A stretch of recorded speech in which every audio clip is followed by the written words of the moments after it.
जो तरक्की नून लीग ने पाकिस्तान को दी वो किसी और के हिस्से में नहीं आई। गिलगित बल्तिस्तान स्विट्जरलैंड बन गया है। ख्वाजा साद रफीक का श्रीनगर में जलसे से खिताब, कहा सेहत पर फोकस करके कारोबार का पहिया चलाया जा सकता है। सेहत सहूलियात मिलने पर लोग पैसा लेकर गिलगित बल्तिस्तान आएंगे, जिससे नौजवानों को रोजगार मिलेगा। आजाद कश्मीर के आम इंतखाबात का शेड्यूल 4 जून तक जारी कर देंगे। Chief election commissioner justice retired Ghulam Mustafa Mughal कहते हैं असम्बली की मुदत 4 अगस्त को खत्म हो रही है। इलेक्शन शेड्यूल 45 दिन पहले जारी करना हमारी आईनी जिम्मेदारी है। इंतखाबात न होने की सूरत में एमरजेंसी का नफाज हो सकता है, जिसके बाद सदर, वजीर आजम और वज़रा ओहदों पर नहीं रह सकते। और रावण में रेलवे स्टेशन यार्ड में बोगियों में आग भड़क उठी है। खड़ी बोगियों में आग भड़क उठी है। बोगियां कई बार से यार्ड में खड़ी थी। रेस्क्यू टीमों ने मौका पर पहुंचकर आग पर काबू पा लिया है। आग लगने की वजूहात ताहाल मालूम ना हो सकी। वाकये में किसी किस्म का जानी नुकसान नहीं हुआ। MQM पीपल्स पार्टी की लड़ाई तूल पकड़ गई। हिल पार्क की जमीन की मलकियत पर वजाहत देने मेयर कराची मैदान में आ गए। प्रेस कॉन्फ्रेंस करते हुए मुर्तजा वहाब ने कहा, हिल पार्क की जमीन KMC की मलकियत है और रहेगी। हिल पार्क के पास जो काम हो रहा था रुकवा दिया। हिल पार्क की जमीन से 1 इंच भी किसी को अलॉट नहीं की। मैं MQM के करतूतों का खुमियाजा भुगत रहा हूँ, प्रेशर में नहीं आऊंगा। मुत्तहिदा ने शहर का विरसा तबाह कर दिया। मास्टर प्लान का बेड़ा गर्क जमात इस्लामी के दौर में शुरू हुआ। अलादीन पार्क और नस्ला टावर वसीम अख्तर के दौर में तोड़ा क्या?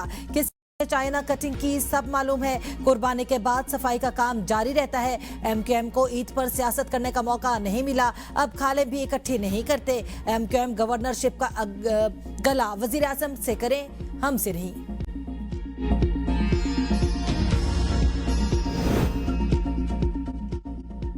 MQM के रहनुमा फारूक सत्तार ने कहा कि हिल पार्क में लोगों के पहाड़ बेच दिए गए। कहा गया पहाड़ खुद काटे। हाई कोर्ट के फैसले के खिलाफ NOC कैसे दी गई? जमात इस्लामी भी इस पर खामोश क्यों है?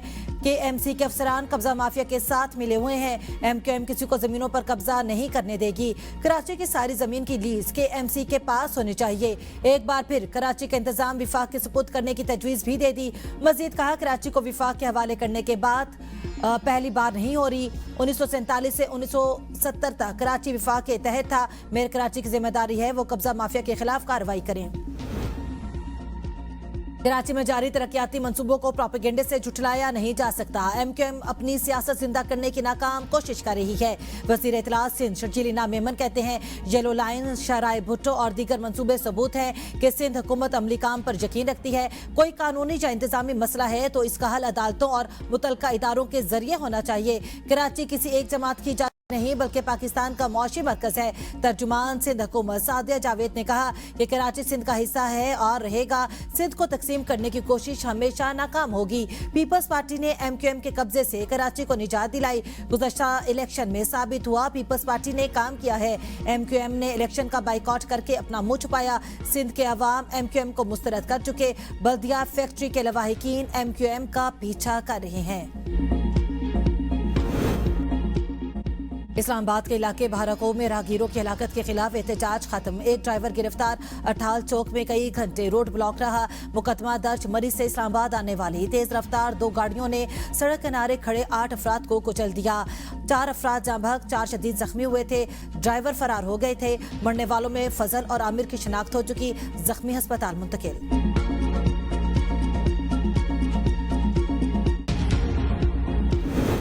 गिलगित बल्तिस्तान इंतखाबात ज़ाब्ता इखलाक की खिलाफ वर्जी पर सख्त कार्रवाई का ऐलान। वज़ीर आला KP का chief justice of supreme appellate court Gilgit Baltistan को खत गैर कानूनी और इंतखाबात में रखना डालने के मुतरादिफ है। चीफ इलेक्शन कमिश्नर राजा शहबाज खान की प्रेस कॉन्फ्रेंस, कहा बगैर NOC आने वाले सियासी रहनुमाओं के खिलाफ कार्रवाई जारी है। तहरीक इंसाफ के बाज़ रहनुमाओं को वापस भेज दिया गया। ज़ाब्ता इखलाक की खिलाफ वर्जी करने वालों को नाअहल करार दिया जा सकता है। झूठी खबरें फैलाने वाले होशियार रहें, कार्रवाई हो सकती है। इंतखाबात शफाफ और पुरअमन बनाने का आज़म। 24 हलकों में 2447 पोलिंग स्टेशन और पोलिंग बूथ कायम किए गए हैं। हसास पोलिंग स्टेशन पर सिक्योरिटी के सख्त इंतजामात। 9,51,000 से जायद वोटर्स हक राय दही इस्तेमाल करेंगे। मुस्लिम लीग नून के कायद नवाज शरीफ ने गिलगित बल्तिस्तान में इंतखाबी मुहिम की जिम्मेदारी ख्वाजा साद रफीक को सौंप दी। ख्वाजा साद रफीक आज स्कर्दू में पहले इंतखाबी जलसे से खिताब करेंगे। ख्वाजा साद रफीक गिलगित, हुंजा और नगर समेत दीगर इलाकों में भी जलसों से खिताब करेंगे। मुस्लिम लीग नून इंतखाबी मुहिम में मकामी मसाइल और तरक्याती एजेंडे को भरपूर अंदाज में उजागर करेगी। मुस्लिम लीग नून के कायद नवाज शरीफ की इंतखाबी जलसों में शिरकत का इम्कान। गिलगित बल्तिस्तान असेंबली के इंतखाबात 7 जून को होंगे। हुज्जाज कराम के लिए बेहतरीन इंतजामात यकीनी बनाए गए। शिकायत का तनासुब 1% से भी कम रहा। वजीर मजहबी अमूर सरदार मोहम्मद यूसुफ की पोस्ट हज न्यूज कॉन्फ्रेंस, कहा हज कामयाबी के साथ मुकम्मल हुआ। यह हुकूमत पाकिस्तान, हज मिशन और सऊदी हुकूमत की हिकमत की मिसाली ताउन का नतीजा है। हज हुकाम के मेयारी इलाज मुआलजे की सहूलत फराम की गई। हुज्जाज कराम ने इंतजामात पर इत्मीनान का इजहार किया।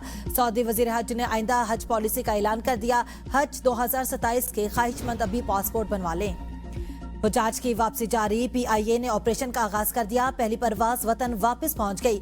PK 742 के जरिए 114 मुसाफिर जद्दा से इस्लामाबाद पहुंचे। एयरपोर्ट के chief operating officer Aftab Gilani के हुज्जाज को हार पहनाए। सिक्योरिटी फोर्स और PIA के आला ओहदेदार भी मौजूद थे। दूसरी हज परवाज PK 732 के जरिए 159 हुज्जाज कराम जद्दा से लाहौर पहुंच गए।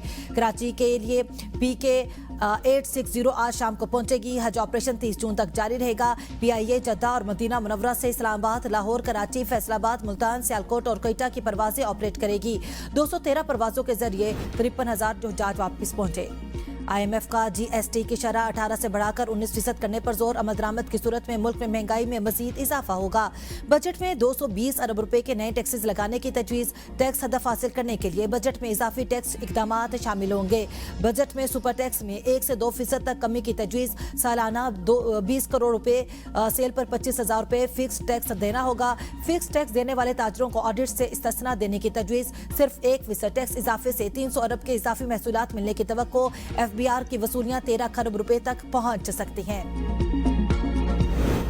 पंजाब का 5.5 खरब का बजट जून के दूसरे हफ्ते पेश होने का इम्कान। तनख्वाहों और पेंशन में विफाक के बराबर इजाफा होगा। जराये के मुताबिक बजट में कोई नया टैक्स नहीं लगाया जा रहा। टैक्स नेट को वुसअत देने और सर्विसेज शरह में रद्दोबदल की तजवीज़। बजट में तालीम, सेहत, सड़कें, सफाई, ज़राअत और अमनो आमक को तरजीह दी जा रही है। तरक्याती कामों के लिए 1 खरब 600 अरब मुख्तस करने की तजवीज़। वज़ीर ख़जाना पंजाब मुश्तबा शुजाउर रहमान बजट पेश करेंगे। पंजाब को NFC अवार्ड में 4.5 ट्रिलियन से ज़ायद रकम मिलने का इम्कान है। बजट में किसानों, तुलबा और मजदूरों के लिए सब्सिडी जारी रखने की तजवीज़ शामिल।